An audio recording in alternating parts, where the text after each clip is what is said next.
दे पाका मोट पिचकारी किन दिल बड़े काका। अरे तो हम का करे होलिया में चोलिया न रंगे दे पाका मोट पिचकारी किन दिल बड़े काका। का करबो कैसे मनावा के अपना मनाई मना लो कैसे मनावा के अपना मनाई कि ऐसे मत जा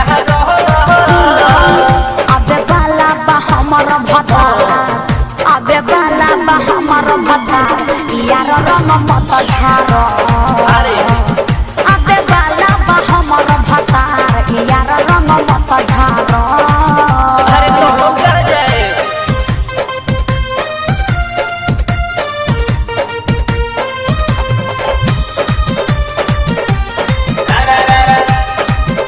होली है कि फोन में का बोले ला बोली बोले ना नहीं हर में खेल तू होली कैसे कि कुछ ना बराबर हो जाए ना लहर बस ससुर में डोली अरे ना के हुआ वो बात बुझो कहे तू करिलु माना अच्छा औ तो सदा के जनाना का करी तोनी साल रंग बहालो नाही तो खाई न खाना कहे गिरे अखिया से लोर बार बार गिरे अखिया से लोर बार बार कि ऐसे मत बहालो अबे बाला बा हमार भतार अबे बाला बा हमार भतार यार रंग मत ढारो अबे बाला बा हमार भतार यार रंग मत ढारो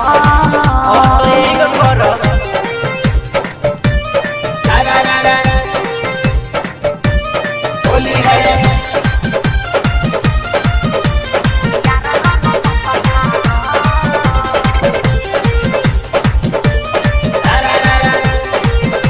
होली है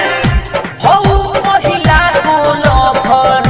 लेते रही राती के खबर पहले नो उता में शादी करारी लगावे लु समाने पकड़ का करी मजबूरी बा जने तू हो खवदास कसम से मैं करबा खास राती के मिले खातिर कहीं घर नीरज आ जास राजू कहा जाके हो तू मान राजू कहा जाके हो तू मान कि ऐसे मत कहलो अबे बाला बा हमार भतार अबे बाला बा हमार भतार यार रंग मत ढारो अबे बाला बा हमार भतार यार रंग मत ढारो होलिया में चोलिया न रंगे दे पाका मोट पिचकारी किन दिल बड़े काका। अरे तो हम का करे होलिया में चोलिया न रंगे दे पाका मोट पिचकारी किन दिल बड़े काका। का करबो कैसे मनावा के अपना मनाई मना लो कैसे मनावा के अपना मनाई कि ऐसे मत जा अबे बाला बा हमर भतार अबे बाला बा हमर भतार यार रंग मत ढारो अरे अबे बाला बा हमर भतार